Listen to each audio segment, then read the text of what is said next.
Assalamualaikum warahmatullahi wabarakatuh. Innal hamdalillah nahmaduhu wa nasta'inuhu wa nastaghfiruh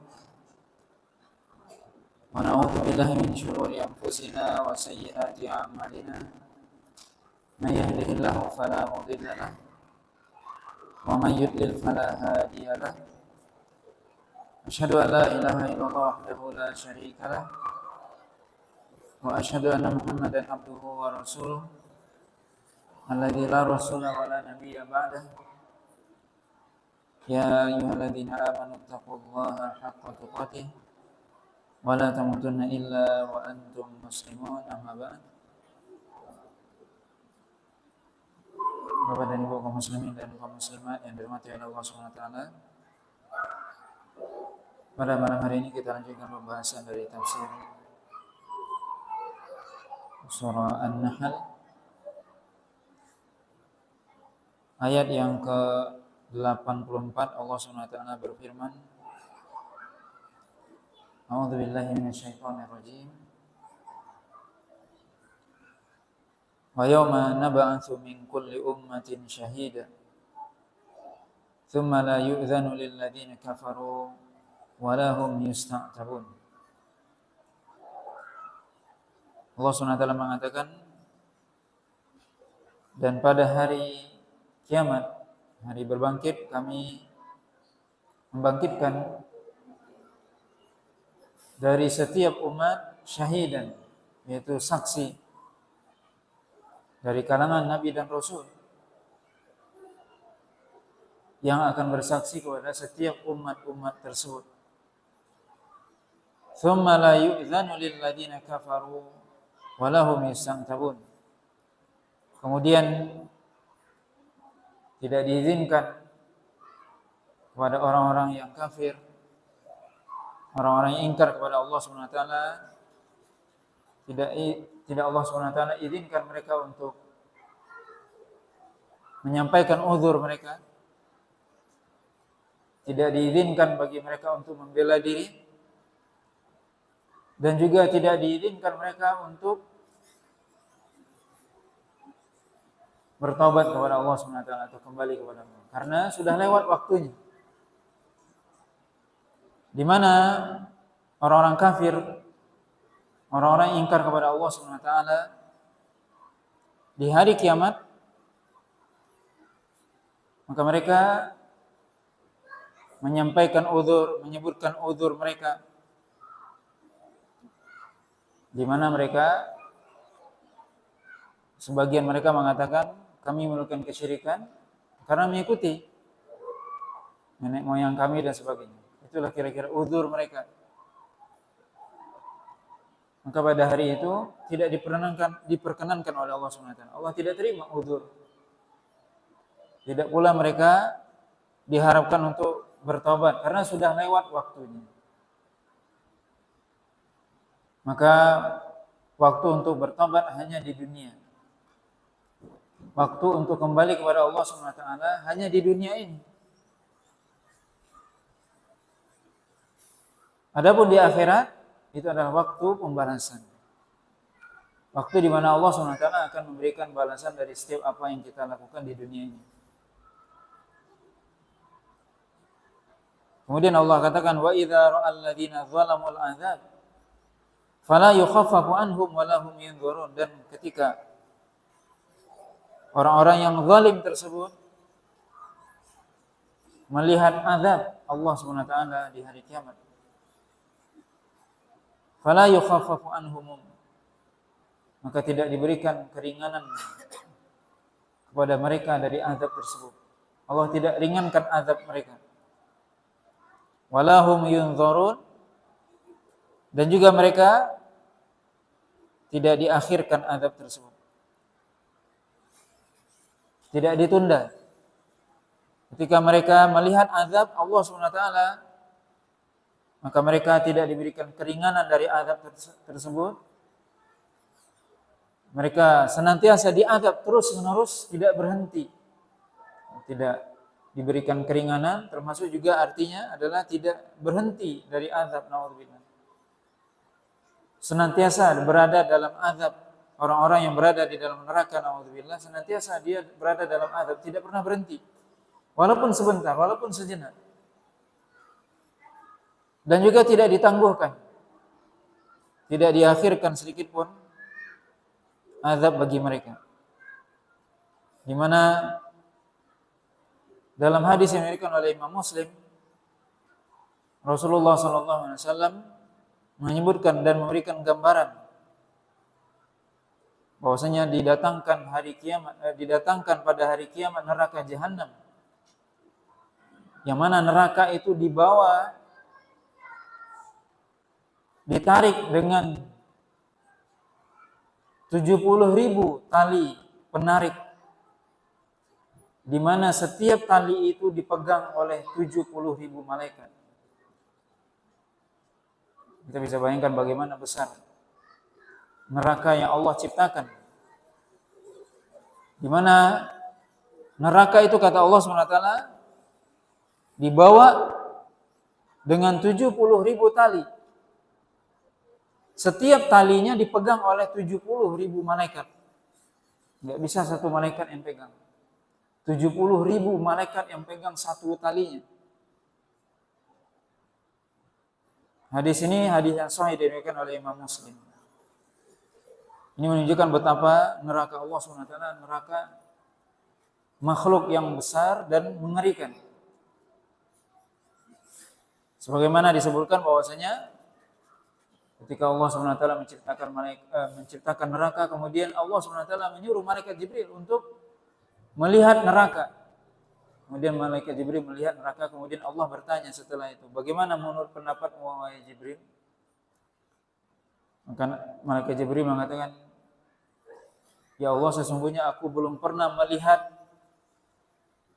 sesuatu yang lebih mengerikan dan lebih dahsyat daripada neraka. Ini kita bisa bayangkan, malaikat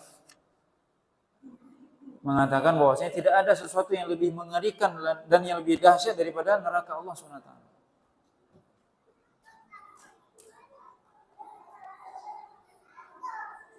Wa idza ra'al ladzina asyraku syuraka'ahum qalu rabbana haula'i syuraka'una alladzina kunna nad'u min dunik fa'alqaw ilaihimul qaul innakum lakadzibun. Dan ketika orang-orang yang musyrik, orang-orang yang menyekutukan Allah SWT tersebut melihat syuraka'ahum, yaitu sekutu-sekutu yang mereka sembah. Ketika orang-orang musyrik itu di hari kiamat dikumpulkan oleh Allah SWT dengan sembahan-sembahan mereka. Ada yang menyembah patung, maka diperlihatkan, didatangkan oleh Allah patung yang dia sembah itu. Ada yang menyembah pohon, maka dibawakan pohon itu, dilihatkan kepada mereka. Ada yang menyembah jin dan semuanya. Segala sesuatu ketika orang-orang musyrik itu melihat sembahan-sembahan mereka, sekutu-sekutu yang mereka jadikan sekutu bagi Allah SWT di hari kiamat nanti.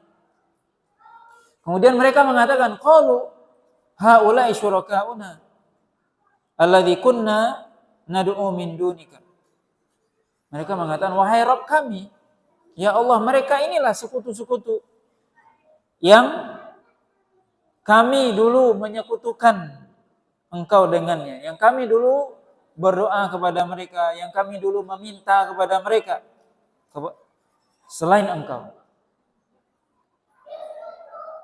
Mereka mengatakan, ya Allah, inilah dulu yang menyesatkan kami, inilah dulu yang kami sembah-sembah, inilah dulu yang kami minta-minta, yang kami berharap kepadanya, yang kami takut kepadanya, dan seterusnya.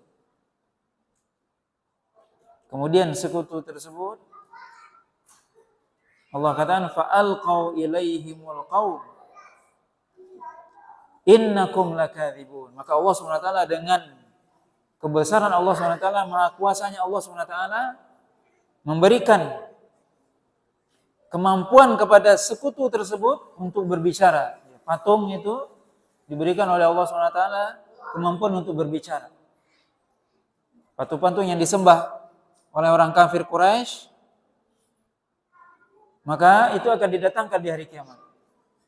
Kemudian Allah berikan kemampuan kepada mereka untuk berbicara. Apa kata mereka? Innakum lakadzibun. Itu kata. Sesungguhnya kalian berdusta. Jadi patung-patung itu, sembahan-sembahan selain Allah tersebut akan mengatakan kepada mereka, kalian berdusta. Kenapa berdusta? Kami tidak pernah menyuruh kalian untuk menyembah kami. Itu semua dusta. Jadi mereka mengatakan, fa'alqau ilaihimul qawla innakum lakadzibun. Maka mereka mengatakan, kalian semua berdusta. Di mana kami tidak pernah mengajak kalian, memerintah kalian untuk menyembah kami. Ya, karena dia patung, tidak bisa bicara. Kapan kami menyuruh kalian untuk menyembah kami? Kami aja nggak bisa bicara. Itu dusta, kata mereka. Wa alqau ilallahi yauma idzinis salam. Dan bahkan seluruh makhluk termasuk patung-patung itu pada hari tersebut, pada hari kiamat, semuanya tunduk dan patuh kepada Allah SWT. Tidak ada yang keluar dari kekuasaan Allah SWT. Seluruh patung-patung itu justru menunjukkan apa? Mereka tunduk kepada Allah SWT. Seluruh sembahan-sembahan yang disembah kepada selain Allah, sembahan-sembahan yang disembah selain Allah tersebut justru mereka menunjukkan kepatuhan, ketundukan kepada Allah SWT. Wa dhalla anhum ma kanu yaftarun. Maka sungguh sia-sia apa yang mereka buat-buat, apa yang mereka dustakan dahulu, yaitu orang-orang musyrik tersebut. Dhalla anhum artinya sia-sia, tidak bermanfaat. Apa yang mereka usahakan, apa yang mereka dustakan dahulu, di mana mereka dengan perbuatan mereka berdusta. Menganggap bahwasanya patung ini bisa mendatangkan kebaikan, bisa menyembuhkan, bisa mendatangkan kebaikan dan seterusnya. Kata Allah SWT, wa dhalla anhum ma kanu yaftarun. Sungguh sia-sia apa yang mereka dustakan pada di dunia tersebut. Sungguh tidak bermanfaat, tidak berguna apa yang mereka dulu dustakan di dunia, di mana mereka dulu berdusta dengan menyembah kepada selain Allah. Itu sebuah kedustaan. Kemudian Allah SWT kata, alladzina kafaru wa saddu an sabilillah zidnahum adzaban fawqal adzabi bima kanu yufsidun. Orang-orang yang mereka kufur kepada Allah SWT, orang-orang yang tidak beriman kepada Allah SWT, wa saddu an sabilillah, dan juga orang-orang yang mereka menghalangi manusia dari jalan Allah. Orang-orang kafir dan menghalangi orang dari keimanan. Mereka kafir kepada Allah, tidak beriman kepada Allah, kemudian menghalangi manusia untuk beriman kepada Allah. Kita bisa lihat bagaimana orang-orang kafir di zaman Nabi SAW, mereka tidak percaya kepada Nabi. Salah satunya paman Nabi SAW, yaitu Abu Lahab, yang sangat jelas.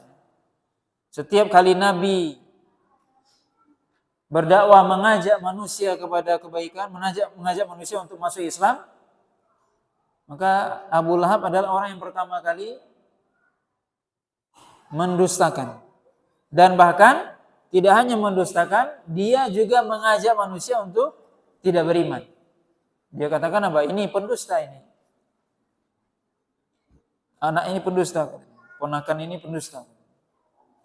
Jangan percaya. Ini kata siapa? Abu Lahab. Ini dia sudah kafir, kemudian menghalangi manusia dari beriman. Dan orang-orang kafir Quraisy yang lainnya, yang bagaimana mereka menghalangi manusia, sudah mereka kafir, dan menghalangi manusia dari Islam. Dan tentunya tidak hanya mereka. Ayat ini juga berlaku kepada seluruh orang-orang kafir dan orang-orang yang senantiasa menghalangi manusia dari Islam sampai hari kiamat. Sebagian manusia dia kafir, tidak beriman kepada Allah SWT. Tapi dia tidak menghalangi manusia. Ada yang lain yang dia kafir dan dia aktif menghalangi manusia dari jalan Allah. Dihalangi, jangan masuk Islam, itu Islam enggak benar. Itu Islam ajaran yang identik dengan kekerasan misalnya, atau Islam itu tidak adil misalnya. Masa dibedakan antara laki-laki dan perempuan misalnya, itu diantara berbagai macam propaganda yang dibuat oleh musuh Islam hari ini dan sejak zaman dahulu sampai hari ini, sampai hari kiamat. Supaya orang tidak masuk Islam, maka diidentikan Islam itu atau digambarkan Islam itu dengan sesuatu yang menyeramkan, yang bengis misalnya. Wah, Islam itu disebarkan dengan pedang, dengan kekerasan. Islam itu agama kekerasan. Islam itu agama fundamental dan sebagainya. Islam itu agama yang ekstremis. Islam itu agama yang tidak adil karena membedakan antara laki-laki dan perempuan misalnya. Atau Islam adalah agama yang menghalangi kemajuan, di mana Islam tidak tadi menyamakan laki-laki dengan perempuan.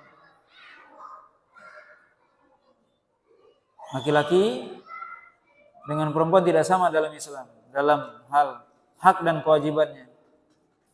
Ini termasuk kezaliman kata orang-orang di zaman sekarang. Harus ada persamaan hak dan derajat, itu zaman kita.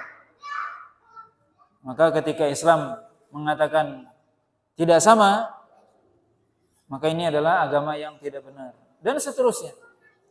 Ini semua adalah propaganda orang-orang kafir, orang-orang musyrik, agar senantiasa menghalangi manusia dari jalan Allah. Sehingga seolah-olah apa? Islam itu agama yang tidak benar.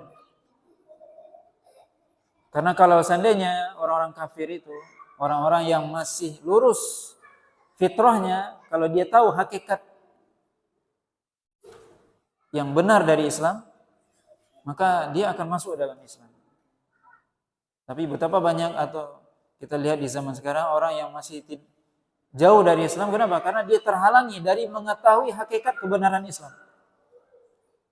Apalagi dengan media yang sangat dahsyat. Banyak orang-orang yang berusaha menutupi kebenaran Islam, justru menampakkan Islam itu sesuatu yang buruk. Ini adalah hal termasuk saddu an sabilillah, yaitu orang yang senantiasa menghalangi manusia dari jalan Allah, dari Islam. Allah SWT katakan, dan orang-orang kafir dan senantiasa menghalangi manusia dari jalan Allah, dari Islam, zidnahum azaban fawqal azab. Kami tambahkan bagi mereka nanti azab di akhirat di atas azab yang lain. Bima kanu yufsidun, disebabkan kerusakan yang mereka lakukan. Maka kekufuran dan kekafiran itu adalah, dan kesyirikan itu adalah kerusakan di muka bumi. Allah SWT katakan, wala tufsidu fil ardi ba'da islah. Jangan melakukan kerusakan di muka bumi. Kerusakan yang paling parah di muka bumi apa? Kesyirikan dan kekufuran.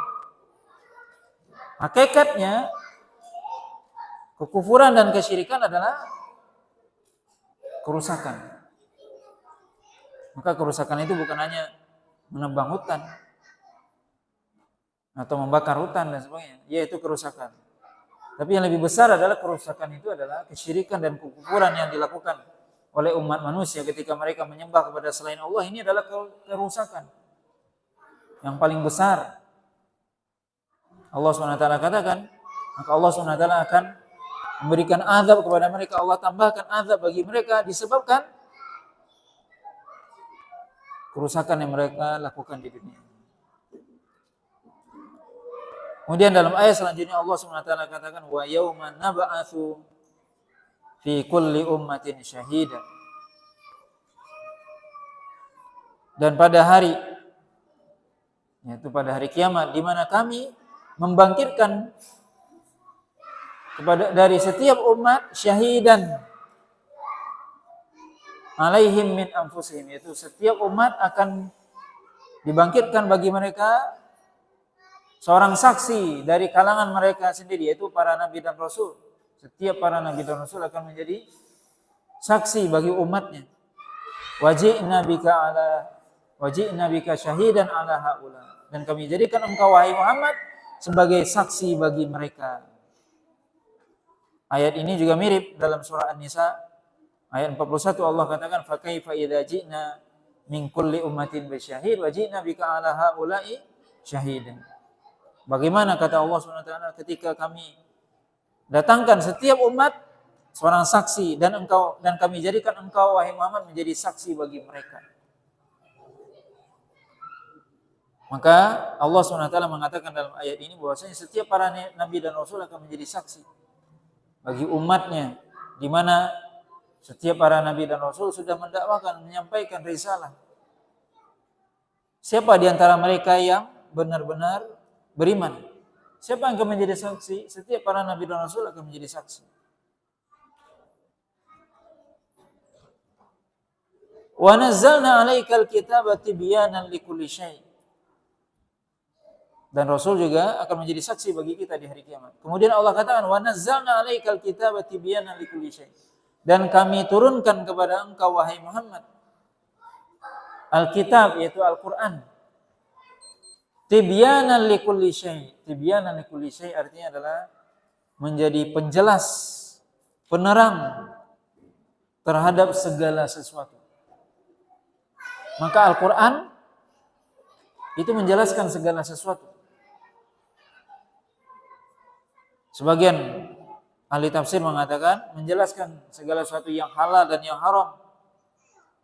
Atau ya menjelaskan segala sesuatu yang baik dan yang buruk. Itu Allah SWT sudah jelaskan di dalam Al-Quran. Maka Al-Quran itu adalah kitab yang menjelaskan segala sesuatu. Kata Allah, tibyanan likulli syai'. Menjelaskan segala sesuatu. Baik yang halal ataupun yang haram. Baik itu yang baik ataupun yang buruk. Maka Al-Quran sudah menjelaskan. Baik penjelasan Al-Quran itu ada yang rinci ataupun yang gamblang, yang secara umum. Maka Al-Quran semuanya sudah disebutkan.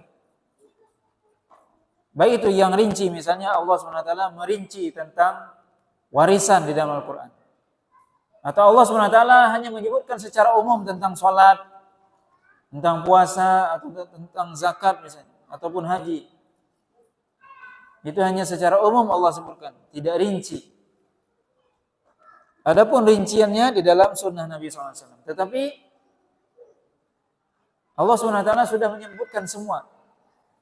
Maka maksudnya kata para ulama, tibyanan likulli syai', Allah SWT Al-Quran, Allah SWT sudah sebutkan semua. Segala sesuatu, baik berupa hukum, ataupun khabar, berita, cerita umat terdahulu, atau khabar yang akan datang tentang hari kiamat. Sudah Allah singgung dalam Al-Quran semuanya. Baik disinggung secara umum, nanti sunnah Nabi yang menjelaskan secara khusus, secara lebih terperinci, atau Allah SWT merinci. Wahudan, dan Al-Quran juga sebagai hudan, petunjuk bagi manusia. Maka kita ingin mendapatkan petunjuk, bagaimana kita bisa mendapatkan petunjuk? Dengan Al-Quran. Baca Al-Quran. Di dalamnya adalah petunjuk. Warahmatan. Maka Al-Quran adalah menjadi rahmah. Kitab yang di dalamnya mendatangkan rahmat, kasih sayang Allah SWT. Dan ajaran Al-Quran di dalamnya rahmat. Berbeda dengan kitab-kitab sebelumnya, di mana di dalam Al-Quran hukum-hukum yang disebutkan adalah hukum yang lebih ringan dibandingkan dengan hukum-hukum di kitab-kitab sebelumnya. Syariat Islam yang Allah sebutkan di dalam Al-Quran itu lebih ringan jika dibandingkan dengan syariat umat terdahulu. Maka dikatakan Al-Quran menjadi rahmat, yaitu memberikan kemudahan kepada umatnya. wa busyra lil muslimin, dan menjadi kabar gembira bagi orang-orang yang muslim, yaitu orang-orang yang senantiasa menyerahkan diri mereka kepada Allah SWT. Kemudian dalam ayat selanjutnya Allah SWT menyebutkan, innallaha ya'muru bil adli wal ihsan wa ita'i dzil qurba wa yanha 'anil fahsya'i wal munkari wal baghi ya'idukum la'allakum tadhakkarun. Ayat ini ayat yang ke-90 dari surah An-Nahl. Disebutkan Umar bin Abdul Aziz, khalifah, salah seorang khalifah Bani Umayyah, di mana beliau termasuk khalifah yang adil. Disebutkan senantiasa beliau mengakhiri khutbah dengan membaca surah ini. Abdullah bin Mas'ud mengatakan bahwasanya tidak ada ayat di dalam Al-Quran yang jami', yang mengumpulkan segala sesuatu yang di dalamnya ada perintah dan mengumpulkan di dalamnya ada larangan kecuali ayat ini. Artinya kata Abdullah bin Mas'ud, sesungguhnya ayat ini, ayat ke-90 dari surah An-Nahl adalah ayat yang mengumpulkan, menggabungkan seluruh perintah yang baik dan mengumpulkan seluruh larangan yang buruk. Allah SWT mengatakan dalam ayat yang mulia ini, innallaha ya'muru bil adli wal ihsan wa ita'i dzil qurba. 3 perintah Allah dalam ayat ini. Sesungguhnya Allah SWT menyuruh siapa? Menyuruh manusia untuk berbuat adil,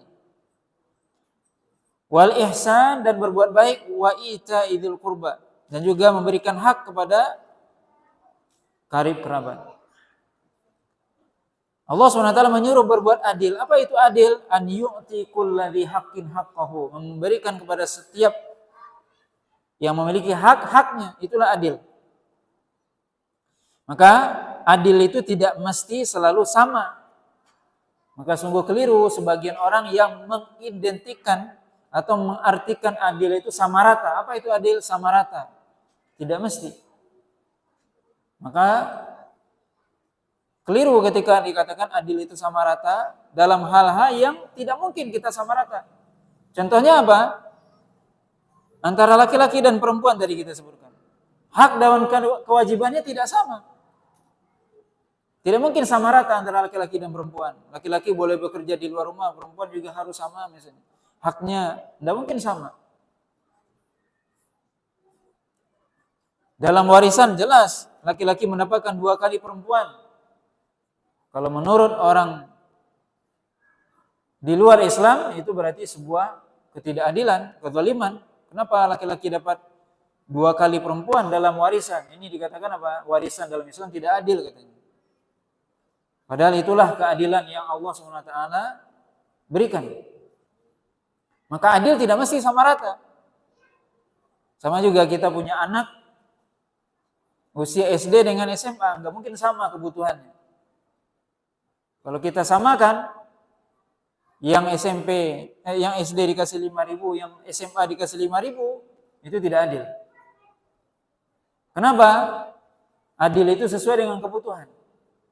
Anak SD dikasih 5.000 senang dia, tapi anak SMA dikasih 5.000 manyun dia. Dapat apa? Tidak sesuai dengan kebutuhannya. Maka adil itu sesuai dengan kebutuhan. Bukan sama rata. Allah SWT menyuruh kita berbuat adil. Adil pertama kepada Allah SWT. Memberikan hak Allah. Maka kezaliman yang paling besar apa? Kesyirikan. Ketika orang-orang musyrik memberikan hak Allah kepada makhluk. Ini kesyirikan. Ini kezaliman yang paling besar. Maka adil lawannya apa? Zalim. Maka kita diperintahkan berbuat adil. Adil yang pertama apa? Adil kepada Allah. Bagaimana maksud adil kepada Allah? Memberikan hak Allah. Untuk beribadah hanya kepada Allah saja. Maka adil di sini kita perlu ketahui, adil yang pertama adalah adil kepada Allah. Seorang manusia hendaknya adil kepada Allah. Dengan menunaikan hak Allah. Memberikan hak Allah yaitu apa? Menyembah hanya kepadanya. tidak menyekutukannya. Sebaliknya seorang yang menyekutukan Allah, melakukan kesyirikan, itu adalah kezaliman. Dan Allah kata inna syirka la dzulmun azim. Dan sesungguhnya kesyirikan adalah kezaliman yang paling besar. Kenapa? Tidak menempatkan sesuatu pada tempatnya. Bagaimana seorang menyembah kepada selain Allah? Menyembah kepada patung, kepada manusia, kepada jin, padahal itu semua makhluk. Bagaimana dia meminta kepada makhluk? Makhluk itu apa? Lemah. Dia diciptakan. Bagaimana dia mengharap rezeki kepadanya, meminta kesembuhan kepada makhluk? Ini kezaliman yang paling besar. Maka ketika Allah SWT kata innallaha ya'muru bil adli, sesungguhnya Allah SWT menyuruh kita untuk berbuat adil. Adil yang pertama adalah adil kepada Allah SWT. Memberikan hak Allah SWT. Kemudian adil kepada makhluk. Adil kepada manusia. Kepada sesama muslim kita berikan hak-hak sama muslim. Kepada non-muslim juga ada haknya. Maka Allah SWT menyuruh kita berbuat adil. Baik yaitu adil kepada Allah SWT ataupun kepada makhluk. Ya, dengan memberikan hak kepada yang berhak menerimanya. Itulah keadilan. Wal ihsan, dan berbuat baik. Dan al-ihsan yang pertama adalah al-ihsan kepada Allah. Apa itu al-ihsan? Ihsan kepada Allah apa? Sebagaimana yang Nabi sebutkan dalam hadis Jibril. Al-ihsan an ta'budallaha ka'annaka tarahu fa illam takun tarahu fa innahu yaraka. Al-ihsan itu kata Nabi SAW adalah an ta'budallaha ka'annaka tarahu. Sesungguhnya ketika Anda beribadah seolah-olah Anda melihat Allah. Fa illam takun tarahu fa innahu yaraka. Kalau Anda tidak bisa melihat Allah, maka ketahuilah bahwasanya Allah SWT melihat Allah. Dan tidak mungkin kita melihat Allah di dunia. Ketahuilah bahwasanya Allah SWT melihat Anda. Al-ihsan an ta'budallaha ka'annaka tarahu. Yaitu Anda beribadah seolah-olah Anda melihat Allah. Nah, itu seolah-olah maksudnya. Bukan kita melihat Allah, tidak mungkin kita melihat Allah di dunia. Tapi al-ihsan, kita beribadah seolah-olah kita melihat Allah. Itu adalah puncak dari ibadah. Bagaimana seorang beribadah? Itu ketika dia sholat misalnya, seolah-olah dia melihat Allah. Bermunajat kepada Allah, dia menghadirkan Allah di hadapannya. Bukan membayangkan Allah di hadapannya. Ini juga keliru orang-orang tasawuf, sufi. Seolah-olah dia melihat Allah, Allah ada di depannya kata dia. Bukan, dia membayangkan bahwasanya Allah SWT dia sedang bermunajat dengan Allah, bukan dia melihat zat Allah, enggak mungkin.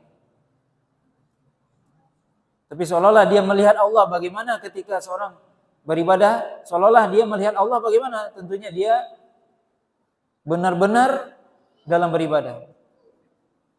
Ibaratnya kalau seorang sedang bekerja, tukang lagi kerja, lagi dilihatin oleh mandor, gimana kira-kira? Oleh kepala tukangnya. Gimana kerjanya? Ya pasti dia kerja benar, nggak main-main. Begitulah seorang ketika dia beribadah kepada Allah SWT dengan seolah-olah Allah di hadapannya, maka tumbuh khusyuknya, kemudian bagaimana dia takut kepada Allah SWT. Fa illam takun tarahu fa innahu yaraka. Jika engkau tidak melihat Allah, maka ketahuilah bahwasanya Allah melihat engkau.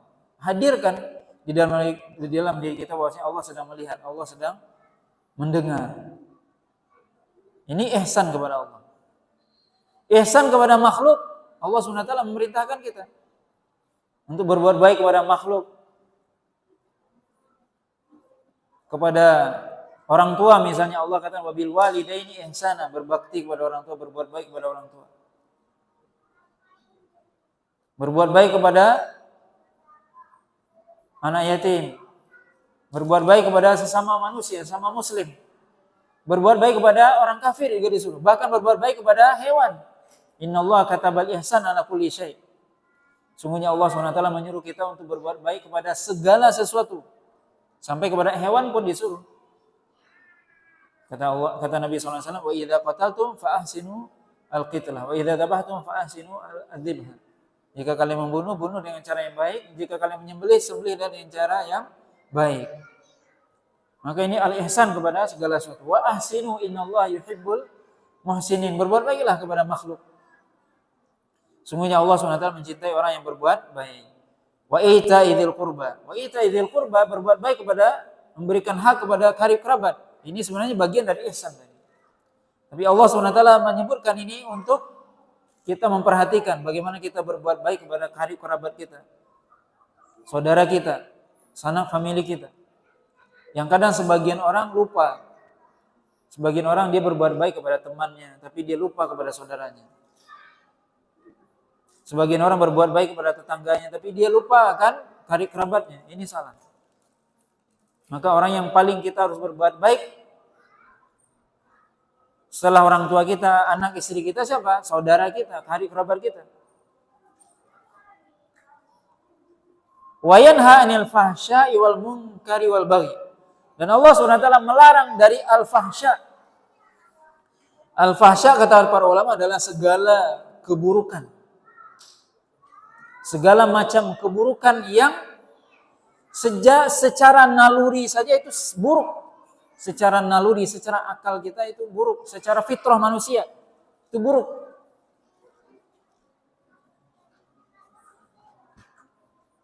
Yaitu apa?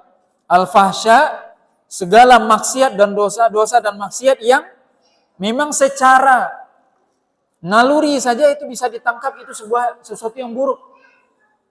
Sesuatu yang jelek. Secara naluri itu adalah keburukan. Misalnya apa? Membunuh itu secara naluri itu apa? Naluri sebagai manusia itu buruk. Bagaimana dia membunuh manusia? Secara naluri itu buruk. Secara insting manusia. Zina misalnya. Secara naluri zina itu buruk. Secara fitrah manusia, zina itu adalah buruk. Riba itu adalah buruk. Karena apa? Menindas orang-orang miskin. Itu secara fitrah manusia, itu adalah keburukan dan yang semisal dengannya. Termasuk tadi zina, tadi termasuk liwat, LGBT lah. Itu secara fitrah buruk. Maka Allah katakan innallaha wa yanha 'anil fahsya. Dan Allah SWT melarang dari perbuatan fahsya, segala macam bentuk dosa yang buruk. Al-fahsya, perbuatan keji. Perbuatan yang diharamkan oleh Allah SWT. Wal munkar. Dan segala perbuatan dosa yang diharamkan oleh Allah SWT. Walaupun kadang menurut naluri enggak. Maka al-munkar itu adalah segala sesuatu yang diharamkan oleh syariat. Kadang manusia menganggap itu biasa saja. Contoh apa? Ghibah misalnya. Ghibah kan biasa orang bicarakan yang aib-aib orang. Tapi menurut syariat itu adalah yang diharamkan. Maka al-fahsya adalah perbuatan buruk yang secara naluri memang manusia menganggap itu buruk.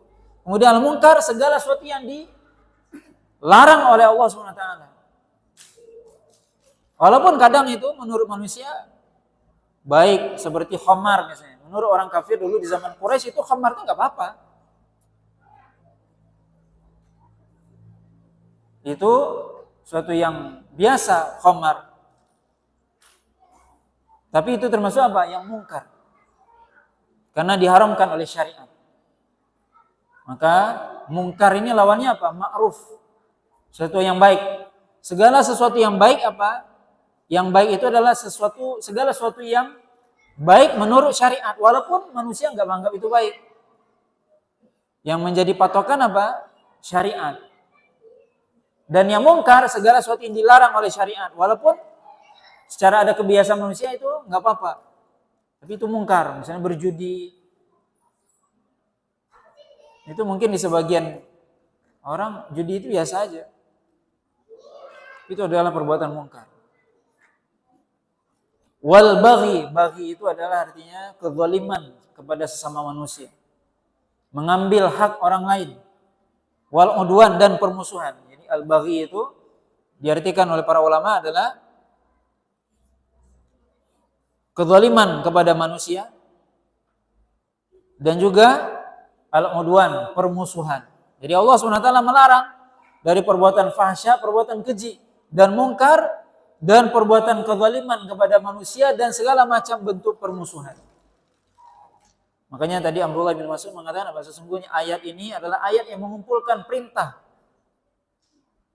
Seluruh perintah kebaikan ada di dalamnya, karena Allah menyuruh kebaikan, menyuruh apa? Berbuat adil, al-ihsan, wa ita'idzil qurba. Dan melarang dari perbuatan keji, mungkar, dan kezaliman dan permusuhan. Itu semua inti dari agama. Inti dari agama apa? Menyuruh kepada adil dan kebaikan. Seluruh yang Allah perintahkan dalam syariat itu semuanya di dalamnya ada kebaikan dan ada keadilan. Seluruh perintah yang diperintahkan oleh syariat di dalamnya ada kebaikan, ada keadilan. Dan seluruh yang dilarang oleh syariat pasti di dalamnya ada sesuatu yang keji, ada yang mungkar, dan ada di dalamnya kezaliman ataupun permusuhan. Makanya dilarang. Allah SWT kata, ya'idzukum la'allakum tadhakkarun. Allah SWT memberikan peringatan agar kalian ingat, kata Allah SWT. Jadi Allah SWT mengingatkan agar kalian ingat. Allah ingatkan kita bahwasanya Allah SWT menyuruh kepada yang untuk melakukan keadilan, menyuruh yang adil, menyuruh kebaikan, dan melarang dari perbuatan keji dan mungkar dan permusuhan. Kata Allah, ya'idzukum. Allah SWT memberikan peringatan kepada kalian, la'allakum tadhakkarun, agar kalian mendapatkan peringatan, atau agar kalian tadhakkarun, agar kalian ingat. Agar kalian ingat. Kenapa? Karena yang diperintahkan ini suatu hal yang jelas, tidak perlu direnungkan sebenarnya. Makanya syariat Islam itu jelas. Allah menyuruh kepada kebaikan, jelas kebaikan itu. Allah melarang dari yang mungkar, jelas juga. Enggak perlu dipikirkan lagi. Enggak perlu direnungkan. Kenapa? Sudah jelas. Tapi Allah SWT menyuruh kita untuk selalu senantiasa mengingat. Karena mungkin kadang kita lupa. Kenapa? Karena mungkin godaan syaitan dan sebagainya. Lupa. Bahwasanya ini ternyata larangan. Di dalamnya ada keburukan. Di dalamnya ada maksiat, dosa.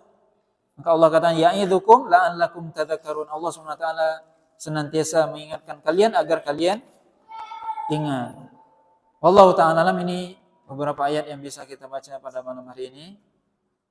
Mudah-mudahan bermanfaat. Wallahu ta'ala alam. Subhanakallah wa bihamdika asyhadu an la ilaha illa anta astaghfiruka wa atubu ilaik. Wa sallallahu ala nabiyyina Muhammadin wa ala alihi wa sahbihi wa sallam. Wassalamualaikum warahmatullahi wabarakatuh.